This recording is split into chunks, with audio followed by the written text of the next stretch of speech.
אתמול נפגשנו, אני קליימן, עם היועץ המשפטי, עם ראש העיר, עם ישיבת חירום. תומר שהוא הגזבר של העירייה, וישבנו והם החליטו שהם מסכימים לתת לנו, אני מדבר על הנושא של החניות בעיר העתיקה, הסכימו שהחניה תתחיל רק בשעה 9 במקום בשעה 7 ועד שעה 5 אחר הצהריים, ובשעה 5 אחר הצהריים עד שעה 7 אפשר לחנות. זאת אומרת שהעסקים יוכלו כן להסתגל, כן להרוויח, כן שיהיו רכבים שמתחלפים ושיוכלו לעבוד. עוד איזושהי ידיעה שהיא קצת מצערת, הנהלת בנק הפועלים מתכוונת לעזוב ולעבור לרחובות. זה דבר שמאוד מאוד מאוד... כן? בנק לאומי? בנק הפועלים. בנק הפועלים. זה דבר שקומם אותי. כתבתי מכתב לשירי אריסון, ואמרתי, לא יכול להיות שהיושב ראש שלך ב-2010 בוועידת העסקים אומר שהוא מאמין בדרום, הוא רוצה להצמיח את הדרום, הוא רוצה להשאיר את החותם שלו בדרום, ולאור כל מה שקורה בדרום, שהולכים להיות השקעות של עיר הבה"דים של 12 מיליארד שקל, והולך להיות התקשוב, והולך להיות הפרויקט באוניברסיטה של גברת קרמי, המודיעין, והראש העיר שלנו משקיע 2.5 מיליארד שקל. לא יכול להיות שבתקופה כזו הבנק לא מאמין בנו. זה דבר שאני בטוח ששירי אריסון לא מכירה. יש לה מנכ"לים, יש לה אנשים שעושים את העבודה, ואני ביקשתי במכתב שלי שתיקח את הדבר הזה ברצינות ושתחזור בה ושתגיד לאנשים שעובדים אצלה שחוזרת בה, והלוואי וההנהלה הזו לא תעבור. דיברנו עוד על פארק ההייטק שבימים אלה מתחיל לבנות באוניברסיטה. אני שוב כועס, שוב כואב לי שאנחנו אנשי הדרום לא מקבלים את העבודה. חברה כמו מנרב מוסרת את העבודה לחברת מליבו, ואנחנו הקבלנים והעסקים בדרום פשוט לא נהנים מזה. אנחנו גאים שאת איתנו, אנחנו שמחים שאת איתנו, רשות הדיבור לך. תודה רבה אריה, תודה רבה על ההצגה המאוד מרגשת באמת, ותודה רבה על כל מה שאתה עושה. מה שאתה עושה למען העיר, מה שאתה עושה למען האוניברסיטה, בית החולים, כי כל מה שעושים למען הדברים האלה זה למען מדינת ישראל, ככה אני רואה את זה לפחות, וכל פעם מחדש שואלים אותי, למה את לא מתגעגעת למחקר שלך ולהוראה ולקליניקה ולרפואה? ואני אומרת, כן, אני מאוד מתגעגעת, באמת שאני מאוד מתגעגעת לכל הדברים האלה, אבל כל הדברים האלה זה נחת הרוח שלי הפרטית. וכל אחד מאיתנו צריך לחשוב על איזה נחת רוח היא יכולה לעשות ברמה הציבורית והכללית. לא כל אחד יכול לפעול ברמה הציבורית, אבל מי שיכול מחויב, כי רק ככה אנחנו יכולים לדחוף דברים, לעשות דברים, לשנות דברים. וזו הסיבה למה אני למשל, אחרי 6 שנים בתפקיד דיקן הפקולטה למדעי הבריאות, בית ספר לרפואה, למה אחרי זה לא חזרתי למקומות הנוחים לי והאהובים עליי וכאלה שבהם אני הייתי דג במים. למה? כי חשבתי שלנהל את האוניברסיטה הזאת, כמו שאתה אומר, שזו באמת אוניברסיטה מיוחדת במינה, היא סמל. יש לה מעל ומעבר לתפקיד המסורתי של אוניברסיטה, יש לה תפקיד לאומי להוביל את פיתוח הנגב, להוביל את החברה בנגב, לתרום לכלכלה של הנגב וכך הלאה. ואמרתי, כשמדובר בניהול אוניברסיטה כזאת, זה לא אני ולא הנחת רוח שלי, זה מה אני יכולה לעשות למען הכלל, כן, למען התנועה במרכאות. והעבודה היא לא פשוטה, ומה שרציתי היום זה לספר לכם ככה קצת על מה קורה בתחום הזה של השכלה גבוהה בישראל באופן כללי, ואיך זה משפיע על האוניברסיטה שלנו, שיש לה, כמו לעיר וכמו לאזור, אתגרים מיוחדים ביותר. אתגרים מיוחדים שמדינת ישראל, עם כל הכבוד, מתייחסת אליהם, אני לא אומרת לא. אבל לא בהיקפים, לא באנרגיות, לא בתעצומות שהיינו מצפים שיעשו לגבי מקום שנחשב, לפחות על פי הדיבורים, נחשב לעתיד המדינה. המרכז מפוקק, המרכז סגור, אין שם כמעט כבר איפה לזוז, ובאמת העתיד הוא כאן בדרום. וההתמודדות היא התמודדות מאוד מאוד מיוחדת, היא לא קלה, אבל זו המחויבות שלי האישית, ואני חושבת של כל מי שיושב כאן איתי. נכון שלי יש מעבר לזה מחויבות נוספת שאני רק אזכיר אותה ואני לא אדבר עליה, זו המחויבות לקידום נשים באשר הם, כי אני מאמינה מאוד מאוד באיזון. האיזון הזה בין גברים ונשים הוא קריטי. כל מקום שיש בו עודף גברים או עודף נשים, אני לא בעד עודף נשים, הוא מקום שלא מתפקד באופן אופטימלי, וכבר הראו את זה בעיקר בסקטור העסקי. בביזנס הראו שכשיש שוויון או יש ייצוג הולם לנשים בסדרות הניהול הגבוהות, לא הנמוכות, הגבוהות, אפילו הפריון והרווחיות של החברה גבוהים יותר. הראו את זה בעבודות מחקר מאוד מאוד ברורות, אז זה נושא שגם כן קרוב מאוד לליבי, אבל עליו אני לא אדבר היום. אני רוצה לדבר קצת על ההשכלה הגבוהה במדינת ישראל. זה אחד המנועי הפיתוח והצמיחה הגדולים ביותר שהיו למדינה שלנו אי פעם. אתם יודעים שעוד לפני שהייתה מדינת ישראל, שרק היה היישוב הקטן היהודי, כבר היו שתי אוניברסיטאות גדולות. 1924 הטכניון, 1925 האוניברסיטה העברית. תחשבו על עוד מדינה, שלפני שהייתה מדינה, רק שהיה יישוב יהודי, כבר חשבו על הנושא הזה של השכלה, חשבו על הנושא הזה של טכנולוגיה, לא רק השכלה רוחנית, שזה היה בעיקר ירושלים, אלא השכלה טכנולוגית, שזה הטכניון, שהוא היום ה-MIT, טכנולוגיה המוסד, שממנו יצאו 3 פרסי נובל ב4 שנים. שהיום חתמו על חוזה עם אוניברסיטת קורנל בניו יורק, להקמת מרכז טכנולוגי בניו יורק, במנהטן. אחד הגדולים בעולם יהיו, בחרו מכל העולם, בחרו בטכניון. ואני אומרת את זה בשביל להראות שאנחנו לא צריכה לספר לכם, אין לנו משאבים, או כמעט ואין לנו משאבים, והמשאב האנושי הוא הסוד שלנו לכל ההצלחות. אנחנו סטארט-אפ ניישן, אנחנו מדינת סטארט-אפ, זה הספר החדש שיצא לפני כמה שנים, שמראה שכל המדינה הזאת סטארט-אפ אחד גדול, ומה שאנחנו עשינו פה ב-63 שנים, 64 כמעט, לא עשו בשום מקום. אני תמיד מספר את הסיפור של מתי זה ככה נחת עליי, הידיעה הזאת. זה פעם כשנסעתי מאילת לאמן. נסעתי צפונה, מאילת לאמן. ויש מקום שאתה רואה את הצד הישראלי ואת הצד הירדני, וזה אחרי שאתה נוסע לאורך כל הערבה, ואתה רואה שטיחים ירוקים וחממות ועצי תמרים באזור שלנו, ובדואים וכלום באזור שלהם. וההבדל בינינו, הם ב-47 קיבלו עצמאות, אנחנו קיבלנו עצמאות ב-48. זה רק מוכיח כאלף עדים מה הדבר העצום הזה שנעשה במדינה הזאת, וחלקו הגדול ביותר נעשה באוניברסיטאות. נעשה באוניברסיטאות. כל הפיתוחים, כל ההמצאות, שבסופו של דבר תרמו לחקלאות, בוודאי לביטחון המדינה, לצה"ל, כל ההמצאות הטכנולוגיות, כולן מקורות, או כמעט כולן מקורם באוניברסיטאות, וגם כשיש מכונים כאלה ואחרים, רפאל וכך הלאה, מה המקור של האנשים האלה? מקורם באוניברסיטאות, ושיתופי הפעולה שלהם הם תמיד עם האוניברסיטאות.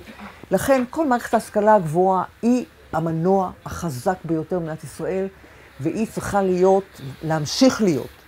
ולכן 10 השנים האחרונות, שאנחנו היום קוראים לו העשור האבוד, בין בערך 99 ל-2009, או אפילו 2000 ל-2010, העשור האבוד השפיע בצורה קשה ביותר על ההשכלה הגבוהה במדינת ישראל. ב10 שנים האחרונות, עד 2010 בערך, ההקצבה של המדינה להשכלה הגבוהה הלכה וירדה. בסופו של דבר, ב10 שנים, הקיצוצים הרוחביים למיניהם הורידו בתקציב ההשכלה הגבוהה כמעט 30%. כמעט 30%, שזו הייתה תקופה שתזכר לדיראון עולם בהיסטוריה של מדינת ישראל. משום שהמשמעות של הקיצוץ הזה היה שהאוניברסיטאות הפסיקו להביא חברי סגל חדשים, הקפיאו קליטות חדשות, אנשים יצאו לפנסיה, לא הביאו אנשים חדשים במקומם, וזה גרם בעצם לשני דברים. אחד, זה לעלייה בגיל הממוצע של חברי הסגל, גיל הממוצע של חברי הסגל שלנו זה 55, הכי גבוה בכל העולם. והדבר השני זה מה שאנחנו קוראים עיבוד המוחות. נדידת המוחות, חבר'ה שגמרו כאן PhD, נוסעים דוקטורט, נוסעים לפוסט דוקטורט, לא יכולים לחזור לכאן כי אין תקנים, אין מה להתקבל. ויש היום בארצות הברית סדר גודל של אוניברסיטה שלמה שיושבים שם. והם עושים שם, והפירות שהם מייצרים נקטפים שם, בעיקר בארצות הברית. ושואלים את השאלה מאוד, אנחנו מאוד מתגאים בזה שאנחנו פה כמה, נגיד 6 מיליון יהודים עם 40, לא יודעת כמה, 20 וכמה פרסי נובל. אבל אנחנו יודעים, אותו מספר יהודים ברחבי העולם, תראו כמה פרסי נובל יש לנו. ברחבי העולם, אותו מספר יהודים. ועומדת השאלה איך אותו מספר יהודים ברחבי העולם מייצרים עשרות פרסי נובל, וכאן עם כל הכבוד לנו, כן, הרבה פחות. מדוע? משום שהתשתיות של המחקר במקומות האלה הן הרבה יותר גדולות, הרבה יותר עשירות. אני לא מאשימה אף אחד. מה שאמריקה יכולה להעמיד לרשות המחקר זה לא מה שמדינת ישראל יכולה להעמיד. ועדיין 10 שנים האחרונות היה ממש גרזן על צווארה של ההשכלה הגבוהה במדינת ישראל. תוסיפו לזה המשבר הפיננסי המאוד קשה, שהוריד הכנסות מקרנות צמיתות שיש לאוניברסיטה מתרומות, הוריד את התרומות לאוניברסיטאות, ואני צריכה לומר לכם שכל תקציבי הפיתוח של האוניברסיטאות בא מתרומות. מה שהמדינה מכסה בעצם זה את התקציב השוטף, את המשכורות, רוב המשכורות, רוב השכר, ועוד את ההוצאות הבסיסיות שיש. כל הפיתוח, בנייה וכך הלאה, הכל מתרומות. תרומות ירדו גם כן. התקופה הייתה תקופה מזעזעת, קשה במיוחד. ומה שהיה עוד מאוד מאוד בעייתי, זה שלא היה תקציב. כל שנה ידענו על התקציב, ב6 שנים האחרונות, ידענו עליו באמצע הסמסטר השני. הווה אומר בסביבות מאי. זאת אומרת, מתחילת השנה שמתחילה באוקטובר, צריך היה להתנהל עם תקציב 1/12 של השנה הקודמת. אי אפשר היה לתכנן, אי אפשר היה לבנות שום דבר, לא ידעת מה יהיה בעוד יום, כן תקבל, לא תקבל, התקופה הייתה זוועתית. ולכן, ב-2010, כאשר התחלף שר החינוך, ושר האוצר התחלף, ויושב ראש הוות"ת, הוועדה לתכנון ותקצוב, התחלפו. הייתה הזדמנות גדולה ביותר. ולשמחתנו הרבה מאוד, מדינת ישראל הצליחה להתעשת. לא כמו שרצינו, לא בהיקפים שרצינו, אבל להתעשת ולומר, ההשכלה הגבוהה, אם אנחנו מפסידים אותה היום, הלך עלינו. כל העתיד שלנו ממש הלך עלינו. זה לא מדינת ארצות הברית שיש מכונים למחקר. פה כל המחקר נעשה באוניברסיטאות. יש מספר קטן של מכונים. מדינת ישראל הלכה לתקציב חומש, עם תוספות, לא מאוד גדולות דרך אגב, אבל עם תוספות. אבל מה שחשוב יותר מהכל, זה תוכנית ל5 שנים. אפשר היום לשבת ולתכנן את החיים לעוד 5 שנים. בעקבות התקציב הזה, הוועדה לתכנון ותקצוב של המועצה להשכלה גבוהה, בנתה גם מודל לתקצוב. והמודל הזה הוא מוכוון מצוינות, ומוכוון משימות לאומיות. מה זה מוכוון? כשאתה שם כסף בנושא מסוים, זה סימן שהתכוונת אליו. אז אם אתה אומר שבמודל התקצוב שלך, אתה מתקצב יותר גבוה, אוניברסיטה שיש לה יותר פרסומים, יותר מענקי מחקר, יותר ספרים וכך הלאה, זה אומר שאתה השקעת במצוינות. כשאתה אומר, אתה נותן יותר משאבים לאוניברסיטה שיחס סטודנטים, מורים, הוא נמוך יותר, זאת אומרת, יש יותר מורים על פחות סטודנטים, אז אתה מקדם הוראה.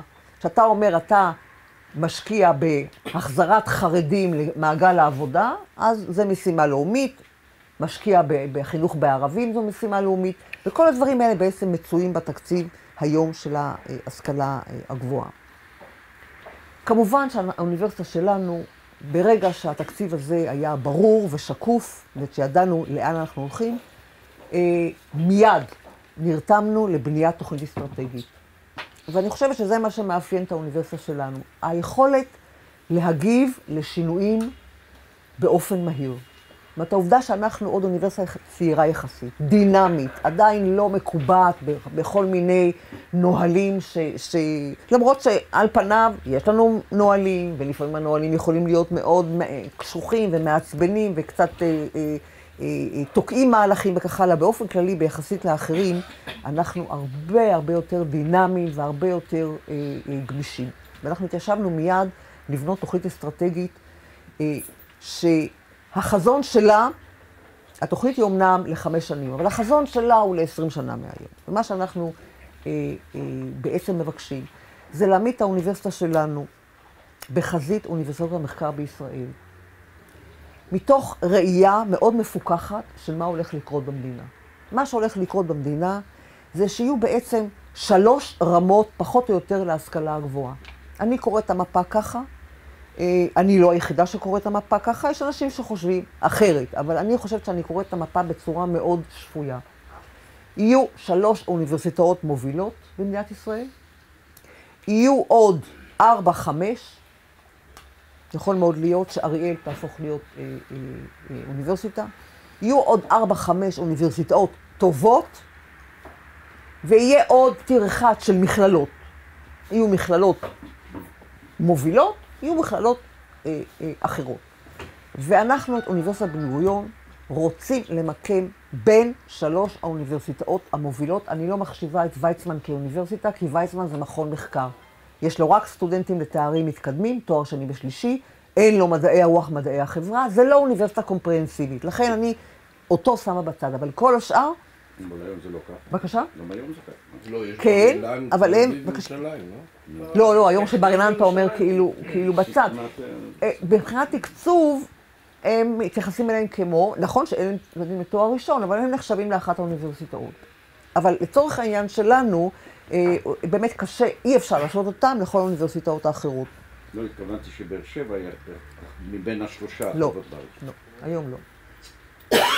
היום לא. היום לא, בפרמטרים שאנחנו בודקים אותם, אנחנו לא במקום, לא בין ה3. אנחנו, זה נכון, אבל הפרמטרים הם הישגי המחקר. אלה הפרמטרים. אנחנו, החלק שלנו בתקציב הוועדה לתכנון ותקצוב, הוא פחות מאשר חלקנו במספר חברי הסגל. מספר חברי הסגל אנחנו 16%, בתקציבנו במודל המחקר, זאת אומרת, היכולת, העשייה שלנו במחקר היא רק 12%. אם אנחנו נגיע ל16%, אנחנו נהיה אוניברסיטה שלישית. למה? כי המדובר בעוגה, כן? אם אנחנו נגיע לשם, מישהו אחר ירד קצת. נכון להיום, אנחנו... נכון, זה אני בדיוק רוצה להגיע. לזה אני בדיוק רוצה להגיע. זה החזון, ואני מאמינה, באמת אני מאמינה, שאנחנו נגיע למצב הזה, אני חושבת שאנחנו נגיע בתוך 10 שנים אנחנו נהיה שם. אני מאמינה גדולה מאוד שאנחנו נהיה שם בתוך 10 שנים. אבל הפחד, סליחה שנפרש, זה לא יהיה כמו בבגרויות, שהמטרה היא רק כמו הבגרויות ומפלים את החינוך לרעה. אם הבנת אותי. אין קשר. אני חוזר ואני אומר שוב פעם, באוניברסיטה, זה שאתם רוצים להגיע רק לעניין ההשכלה, לנקודה הזאת היא שלא שוכחים את הדברים האחרים. אז רגע, אז אני אגיד לך למה המטרה שלנו להגיע ל3 אוניברסיטאות מובילות. קודם כל, המטרה כשלעצמה היא מטרה מעולה. מדוע? משום שאם תהיה פה אוניברסיטה מובילה, כן, המוניטין למקום הזה באופן אוטומטי יעלה בצורה בלתי רגילה. אבל אני אומרת דבר אחר, והדבר החשוב. בעיניי, ההצדקה, ואני כבר אמרתי את זה בפורום הזה בעבר, בעיניי, זכות הקיום של האוניברסיטה הזאת, זכות הקיום, זה התפקיד הלאומי שיש לה כאן בנגב. התפקיד הלאומי שיש לה בפיתוח הנגב, גם הפיתוח הכלכלי הפיזי, אבל גם הפיתוח החברתי. התרומה לחינוך של הקהילה, התרומה גם של הסטודנטים וגם של הסגל לחיים מסביב. בדיוק. אחרת, זו כל אוניברסיטה אחרת. אחרת, אם זה רק הוראה ורק מחקר, אנחנו כל אוניברסיטה אחרת, ייקחו אותנו 50 קילומטר צפונה, אין לנו שום ערך מוסף. והערך המוסף שלנו בקיום במקום הזה, הוא בתרומה שלנו למקום. והתרומה היא גדולה מאוד, אני יודעת שיש כל מיני אמירות בעניין הזה, ואני אומרת לכם באחריות גדולה מאוד, התרומה שלנו לקהילה, במובן הכי רחב שיכול להיות, הכי רחב, היא גדולה, גדולה ביותר. אוניברסיטה לא חזקה ולא מובילה לא תוכל לעשות את זה, ואני אגיד לכם למה. כי רק אוניברסיטה מובילה תמשוך למקום הזה אוכלוסייה חזקה. אוכלוסייה חזקה ואוכלוסייה מובילה. מדענים מהשורה הראשונה. אנשים צעירים שירצו לבוא לפה ולא ירצו לבוא לטכניון, לויצמן, לעברית, לתל אביב. זו התחרות הגדולה ביותר. התחרות שלנו היא קשה בצורה בלתי רגילה. אנחנו יורקים דם על כל איש צעיר, על כל חבר סגל, כי אנחנו לא רוצים להתפשר, אנחנו רוצים את הטובים ביותר. משלמים הרבה כסף. ואני תכף אדבר על זה, ואני רוצה לומר שהמטרה היא באמת שאנחנו נביא לכאן דור צעיר, קדר צעיר, חזק ומוביל. חזק ומוביל, כי אנשים חזקים מביאים, זאת אומרת, בדרך כלל זה זוגות חזקים. אנחנו רוצים את היכולות הכי טובות שיש במדינת ישראל, או שמפוזרים בעולם, להביא כאן לאוניברסיטה הזאת. מדוע? כי זה מושך אנשים מחוץ לארץ. זה מושך שיתופי פעולה. זה מושך אנשים לבוא, לעשות מחקר אצלנו. חלק גדול מאוד מהרעיון שאנחנו שותפים לפארק ההייטק, אוקיי? תראו, יש פארקי הייטק בכל העולם ליד האוניברסיטאות. בסטנפורד יש את הסיליקון ואלי. הסיליקון ואלי הגיע בגלל סטנפורד. סטנפורד לא עשתה כלום בשביל להביא. כי רק עצם הקיום שלה שם הביא את כל ההייטק בנות הסיליקון ואלי. פה, אם אנחנו האוניברסיטה לא הייתה מעורבת באופן בלתי אמצעי, בשותפות עם העירייה, ולהביא בהתחלה את המפתח, את החברת פיתוח הזרה, ועכשיו את גב ים, אם לא אוניברסיטה, זה לא היה קורה. עצם העובדה שיש אוניברסיטה לא הביאה אף אחד. בוא נודה על האמת. 15 שנה תקעו שם אבני פינה, נכון? כל פעם שמו במה, ובאו השרים וגזרו סרטים וככה, לא קרה שום דבר. עד שלא לקחנו את ההובלה על העניין הזה, ואנחנו אמרנו, אנחנו קונים 50% מהבניין הראשון, זה של האוניברסיטה. אתה חושב שיש לאוניברסיטה מה לעשות עם 50% בבניין הראשון? אין לנו מה לעשות עם זה. אבל אמרנו, אם אנחנו לא נחתוך... זה אחת הבעיות שאנחנו נכון, אם לא אנחנו היינו זה, לא אי אפשר ללכת לבנקים לקבל את ההלוואות, לא היה קורה, הדבר לא היה מותנע. למה עשינו את זה? כי אנחנו רואים את המחויבות שלנו בנושא הזה. מחויבות גדולה גדולה ביותר. ואז, תודה. אבל כי הראייה, אחרי שיהיה הבניין הראשון, אני אומרת לך, יהיה תור. עכשיו, זה אתגר גדול, לאכלס הבניין הראשון והשני. אחרי שני הבניינים הראשונים, 10,000 מטר מרובע יהיה שם, יעמדו בתור בשביל שאר הבניינים. ומה אני אגיד לך, ידידי? 30,000 מטר מרובע הולכים להיות שם, ואנחנו קבלני הדרום. אבל אני אומרת לך, אתה תראה. אנחנו ניסינו להגיע לחברות האלה, אנחנו יודעים לעבוד. רשמתי את זה. תנו לנו, תאמיני לי, אני לא רוצה כלום. רשמתי את זה לראות. יש פה אלופים, תסתכלי מי עומד פה לידך.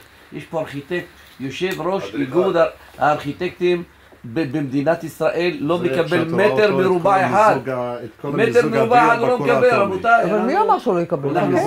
מה, מדברים על מיזוג אוויר? חכה. חוטאים לאמת. אני רוצה לראות מה יש להם לומר להגנתם באמת לעניין הזה. לא צריך להגנתם, אנחנו רוצים... אבא, אם יהיה משהו, אנחנו רוצים להיות בפנים. מה הם יגידו? הם מכרזים, בעניינים. בעיר הבה"דים, אנחנו קבלני הדרום שמשלמים מס למדינת ישראל, רוצים שהמס הזה יישאר פה. וזה לא קורה. הופענו, ישבתי אצל מנכ"ל ראש הממשלה, מנכ"ל משרד הביטחון. הצלחנו להביא 5% קבלנים מהדרום, חשוב. 15%.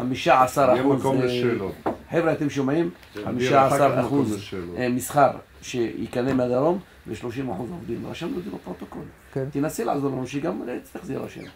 שהקבלנים מהדרום יהיו מחויבים לעבוד. אני הלוואי שיכולתי לעזור לך, מה אני אגיד לך יוסי? לא לי.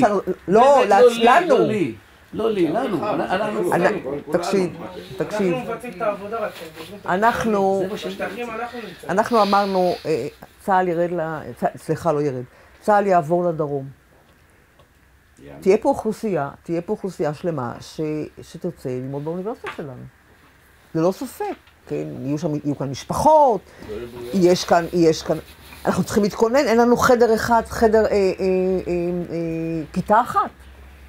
החלטנו לבנות בניין כיתות, יהיו 50 משפחות, זה מה ש... בניין כיתות יהיו יותר. בניין כיתות חדש. לא קיבלנו גרוש. בדרך כלל יש איזשהו... זה בוודאי, אבל בניין כיתות שהוא חוזה פני עתיד. מה זה פני עתיד? עוד 3 שנים הם יהיו פה, יהיו יותר מ-30 משפחות. אבל אני רוצה להגיד לך שלעצמנו אנחנו לא מסוגלים לעזור, אבל אני רוצה לשמוע בעניין של הקבלנים לגב ים, כי איך זה עובד שם אני לא יודעת. גב ים נתנה לחברה במרכז יותר, הם כותבים את המכרזים. תן יריב קל לסיים לפרופסור קרני. זה כבר קשור אלייך, הבניין האחד שאתם בונים. לא, אנחנו בונים עכשיו 5. בואי ניקח אחד רק, אחד, לא צריך לחזירים. כן. אדריכלים מבאר שבע, בנאים מבאר שבע. תקני את הדחיפה הראשונית. תראה... אני רוצה להגיד משהו לזכותה של גברת קרני, חבר'ה, רבותיי. כן, תגיד. האיש היקר הזה שיושב לידי, לפני שהכרתי אותו, אני זכיתי בבניין בית הסטודנט. ואמרו, רק קבלנים בתל אביב. הם יעשו את העבודה, ורק קבלנים בתל אביב יהיו הקבלנים של המיזוג. אמרתי, יש לנו פה בן אדם שבנה את כל המיזוג בקניון, יש לו קבלות. בקור האטומי. אמרו לי לא, מנהל הבינוי אמר לי לא, מנכ"ל האוניברסיטה לא ענה לי, ניגשתי אליה, אמרה מחר בבוקר הוא מתחיל לעבוד, וככה זה היה. נתנה אישור, הוא עבד. תראה, וזה יפה. תודה, אני אומר לך תודה. היא נתנה אישור, תודה רבה, זה שיש לי כיף. את ההוכחות שאני מסוגל. כל הכבוד, ואני רוצה שיהיו כמוך אנשים שיגידו אדוני, אנחנו. אני רוצה להגיד לך שיש הנחיה עומדת, ואני מחר בבוקר באמת רוצה לרענן אותה, שקודם כל, לפני הכל, קודם כל הולכים לאנשים המקומיים. עכשיו, ההנחיה הזאת קיימת, שירה, אנחנו נעשה ככה. לא שמענו את זה מאנשי הבינוי שלה. למה? אבל היה כאן... זה כן, נו, סוף סוף יצא משהו בשביל אני רוצה לומר עוד כמה מילים, אחרי זה אם באמת ירצו לשאול שאלות, אני בהחלט פתוחה. כל מה שאני רוצה לומר זה שבעקבות הנושא הזה של תקציב החומש, עשינו, כפי שאמרתי, חשיבה אסטרטגית לאן אנחנו רוצים ללכת. הגדרנו את החזון ל10 שנים הבאות, וכמובן את הדרך איך להגיע לשם. וההחלטה הייתה לפתח את התחומים המיוחדים לנו. זאת אומרת, איך אנחנו מבדלים את עצמנו מכל האוניברסיטאות האחרות, איך אנחנו משקיעים משאבים לא גדולים, אבל באופן דיפרנציאלי, שיבטיחו הצלחה. וההחלטה הייתה באמת ללכת לאותם נושאים שבהם אנחנו חזקים, שכבר הוכחנו בהם יכולות, שיש לנו, מה שאומרים, יש לנו יתרון תחרותי על מוסדות אחרים. וחלק מהם, אני לא אומר את כולם, יש לנו בערך 8 כאלה, חלק מהם למשל זה אנרגיה מתחדשת, כל הנושא של אנרגיה מתחדשת, מאנרגיית השמש, דרך דווקא רוח לא, אבל שמש, ביומסה על ידי עצות, כל התחום הזה של עצות, גז מימן, היידרוג'ן פיול, שכחתי כבר מה הנושא השלישי. בקיצור, הנושא של אנרגיה מתחדשת, אנחנו שותפים ביחד עם הטכניון למרכז מצוינות שהקמנו לפני זה. רק שבוע שעבר הודיעו לי על תרומה שקיבלנו 2.5 מיליון ל5 שנים למחקר בתחום הזה. התחום האחר הוא מים, שבו אנחנו באמת מאוד מאוד מתקדמים. הנושא של טיהור מים מכל הסוגים, התפלת מים. הייתי עכשיו בצרפת, חתמנו על שלב ראשון, בדיקת היתכנות, ביחד עם חברה מאוד מאוד גדולה בצרפת, של הנושא הזה, שהתפלת מים בעזרת אנרגיית שמש. זאת אומרת, החיבור בין אנרגיה סולארית לבין התפלת מים. תחום נוסף שבו אנחנו כבר חזקים כמה שנים מאוד, זה תחום ה-IT, Information Technology, שהיום אנחנו קוראים לו בעיקר סייבר. סייברנט, סייברטק, אתם יודעים, כל הסיפור של הסייבר, המלחמה בסייבר, כל עתיד המלחמות והמודיעין מתרכז בסייבר. אנחנו שם כבר כמה שנים טובות בעזרת המעבדה שהקימה דויטשה טלקום, חברת הטלקום השנייה הגדולה באירופה, שהשקיעה עד היום, רבותיי, עד היום השקיעה באוניברסיטה שלנו $20 מיליון. אנחנו המעבדה של המחקר והפיתוח היחידה שלהם מחוץ לגרמניה, שעכשיו בזמן הצמצומים הם השאירו פתוחה. הם סגרו את המעבדה שלהם בסטנפורד, הייתה להם מעבדה קטנה, הם צמצמו אותה בברלין, אנחנו היחידים שהם הרחיבו אותה. למה? כי הם מקבלים פה תוצרים שחבל על הזמן. אז הם באים מהכיוון של הגנה אינטרנטית, זה מה שמאוד חשוב להם, איך להגן על אינטרנט מהכיוון שלהם. אנחנו לקחנו את זה לכיוון המודיעין. אז יש להם את התוצרים שלהם, לנו יש את התוצרים שלנו, אנחנו היום מובילים, הקבוצה המובילה בסייבר במדינת ישראל, אנחנו הולכים עכשיו ביחד עם החלל, עם הספייס, זה תחום שהוא מאוד מאוד ייחודי לאוניברסיטה, הוא תחום גם עתידני קצת, אני מאמינה שהוא הולך להיות הדבר הבא בעולם, ורובוטיקה. התחום של רובוטיקה, שוב, גילינו לפני כמה שנים שיש לנו קבוצה מאוד מאוד גדולה שעוסקת ברובוטיקה מחקלאות, כל הנושא הזה של כל הרובוטים האלה שקוטפים את התמרים מגבוה, שמרססים בלי חומרים רעילים, מרססים בלי יד אדם, כל הנושא הזה של ממשק אדם מכונה, זאת אומרת, כאילו אינטליגנציה מלאכותית בעזרת רובוטים, ועד כלים אוטונומיים, בלי טייס, מטוסים ללא טייס, מכוניות ללא טייס, יש מכונית אחת שמפטרלת כבר את אחד הגבולות, שאני לא אגיד מי הם, ללא... תזמיני אותם במייל האינוביישן. בבקשה? תזמיני אותם במייל האינוביישן. במייל האינוביישן. לאינוביישן יום, ראית? אני שם. את הסוקרס האלה שמרחפים באוויר, צוללת אוטונומית. זאת אומרת, כל התחום הזה של רובוטיקה זה מה שאנחנו הולכים לשים עליו הרבה מאוד, יש לנו כוחות מעולים, מצוינים, מיוחדים במינם, אנחנו מחפשים אותם בתחום הזה, והתחום הזה, המטריה של רובוטיקה, ספייס וסייבר, המטריה של זה יהיה מה שנקרא Homeland Security. זה ביטחון לאומי. זאת אומרת, המטריה הזאת, אנחנו היחידים, אנחנו היחידים בישראל. מה שיש בבין-תחומי, יש שם Homeland Security, איך קוראים לזה בעברית? ביטחון פנים. ביטחון לאומי? ביטחון פנים. ביטחון פנים, מה? לא, הם נתנו לזה איזה שם מיוחד, שכחתי איך זה. ב-IDC למשל, בהרצליה, הם מדברים יותר בנושא הסוציולוגי, המחשובי וכך הלאה. אנחנו היחידים שעוסקים בתחום הטכנולוגי של זה. זאת אומרת, איך אנחנו בונים כל מיני מערכות שמטרתם להגן על הביטחון הלאומי מכל מיני היבטים וכך הלאה. יש עוד כמה תחומים שאנחנו סימנו, ובתחומים האלה אנחנו הולכים להשקיע ביוטכנולוגיה, ננו-טכנולוגיה, כן, אבל זה כבר, אתה יודע, משהו שהוא לא ייחודי לנו. אנחנו מנסים לבנות את זה על דברים ייחודיים בשטח, אבל גם אחרים יש להם. הדברים האלה הם באמת דברים מאוד מאוד מאוד ייחודיים לאוניברסיטה, וגם עתידנים במידה מסוימת, שיש לנו אמונה גדולה מאוד, שבסופו של דבר נוכל אנחנו לפרוץ את הדרך, בשביל להשיג את המטרה הזאת של אוניברסיטה מובילה בארץ ובדברים מסוימים גם בעולם. אני רוצה לומר לכם בשתי מילים, שהאוניברסיטה שלנו באמת היום נחשבת בכל החוגים של ההשכלה הגבוהה במדינת ישראל, בעיקר אצל הרגולטורים, אלה שמפקחים עלינו, האוניברסיטה הכי טובה מבחינה ניהולית. זאת אומרת, זה שיש לה תקציב מאוזן, לא סתם מאוזן. זאת אומרת, מאוזן על אמת, כי בעבר היו לנו איזונים בכך שלקחו מכל מיני יעודות. היה... יש לכם טריפולטאי, זה לא פשוט. היה מי? שמעון ישי? אין עליו. תותח? אין עליו. תותח על. ויוסי רוקני? אנחנו בשנתיים האחרונות, כמעט 3 שנים האחרונות, באמת בתקופות הקשות ביותר, מסיימים עם עודף.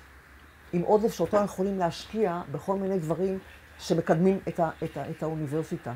איך הגענו לזה? באמת, גם בהשקעות חכמות, בוועדת השקעות, שהיא ועדה, אומנם מנוהלת בתל אביב, כולם תל אביבים, אבל אנשים מעורבים, אנשים שעתיד האוניברסיטה חשוב להם מאוד מאוד.